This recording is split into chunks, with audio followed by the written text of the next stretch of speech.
آپ کیا سمجھ رہے ہیں؟ شوہر راضی نہیں ہے، پوری زندگی سجدے میں پڑی رہا، اگر اللہ راضی ہو جائے تو؟ حد یہ ہے کہ نفل عبادت کرنے کے لیے شوہر سے اجازت لے گی بیوی۔ مسئلہ بتا دوں میں آپ کو، جیسے نفلی روزہ ہوتا ہے، نفلی روزہ جانتے ہیں؟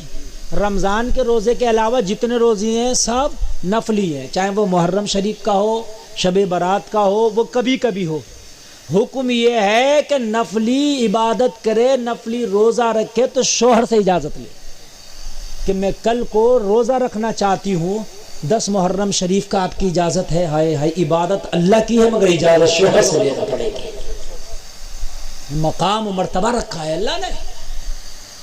ہمارے ہاں کیا ہے؟ آپ اجازت کی بات کر رہے ہیں، روزے کی بات کر رہے ہیں؟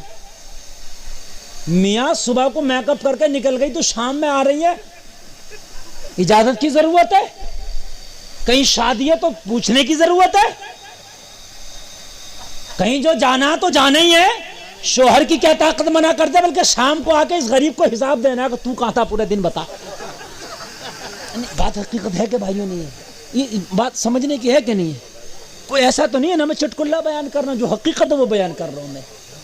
یہ بات تھوڑی آپ ہنسی میں نہ لیں، اس کو تھوڑی آپ ذرا اس کو سیریس لیں، اس بات کو۔ آپ بیٹی والے بھی ہوں گے، بہن والے بھی ہوں گے، جب بیٹی کو اپنی ودا کرو نا تو یہ سمجھا کر جہیز میں دینا، یہ بات جہیز میں کار دو نہ دو، جہیز میں صوفہ دو نہ دو، جہیز میں یہ بات ضرور دینا کہ میری بیٹی جب دنیا سے انتقال کرے تو اس حال میں کرنا کہ تیرا شوہر تجھ سے راضی ہو۔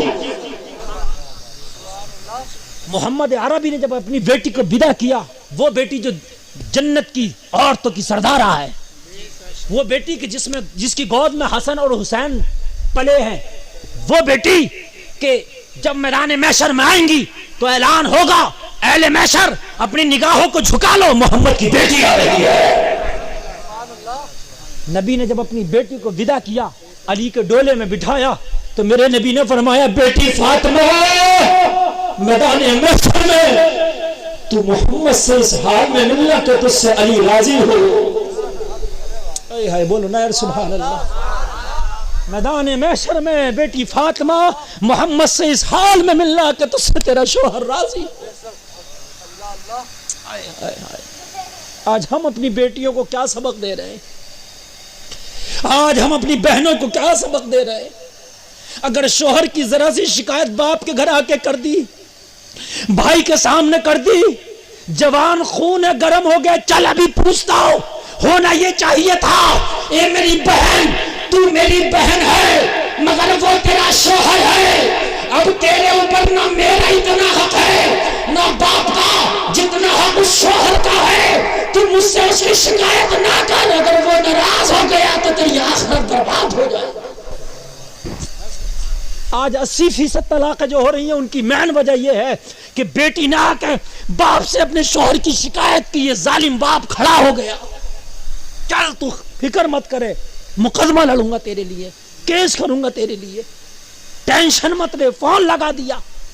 ماں آگ بگولا ہو گئی، بھائی کے خون کو جوش مارا میری بہن کو، ارے وہ شوہر ہے اس کا، اگر اس نے 90 دن اس کو خوش رکھا، اگر 10 دن تھوڑے غم کے بھی آ گئے، پریشانی کے بھی آ گئے، تو اے میکے والو تمہیں کوئی ادھیکار نہیں ہوتا کہ اس کے شوہر کو لان تان کرو۔ اگر تمہاری بیٹیاں تمہارے گھر میں آ کے شکایتیں بھی کرتی ہیں نا تو اپنی بیٹیوں کو سمجھا بجھا کے شوہر کے گھر کو بھیجا کرو۔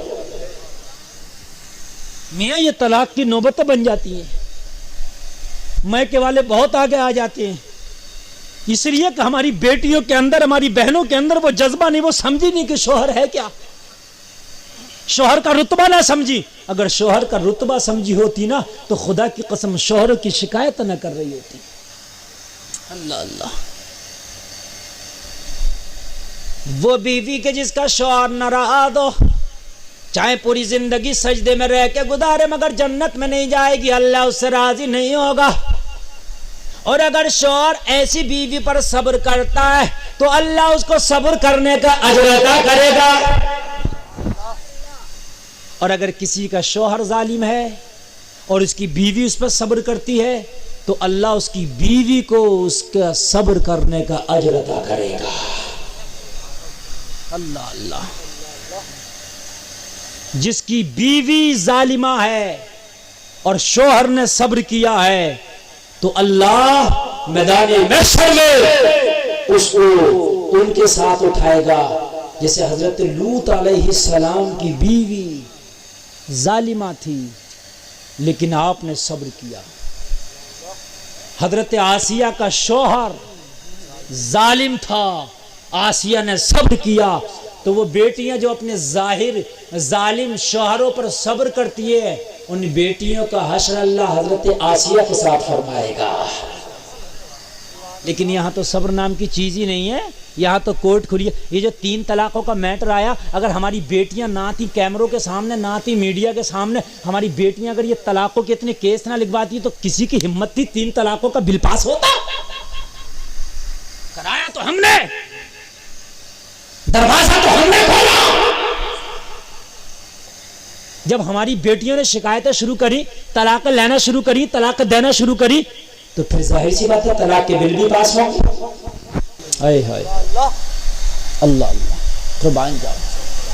اے لوگوں، میں نے آپ کو آیت تلاوت کی تھی نا قرآن کی، ایک آیت تلاوت کی جس کا ترجمہ یہ ہے کہ اللہ کی نظر میں سب سے زیادہ عزت والا وہ ہے جو سب سے زیادہ متقی ہے.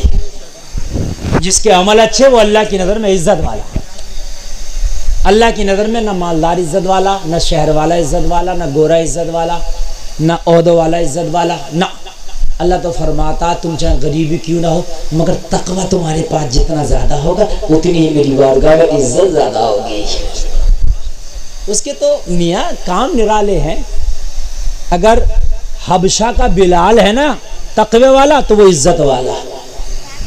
اللہ اللہ، حبشہ کا بلال ہے نا تو وہ عزت والا. قرن کا اویس ہے نا تو وہ عزت والا. بولنا سبحان اللہ، عزت والا. اور اللہ قرآن میں فرماتا واللہ العزت وللرسول وللمؤمنین، اللہ کے لیے عزت، رسول کے لیے عزت، مومنین کے لیے عزت. اے ہائے ہائے. اور ہمارے نظریے میں، ہمارے نظروں میں عزت مال والا عزت والا. اگر کوئی زیادہ مالدار ہے تو ہم اس کی عزت زیادہ کرتے ہیں، اگر زیادہ غریب ہے تو اس کی اتنی عزت نہیں کرتے.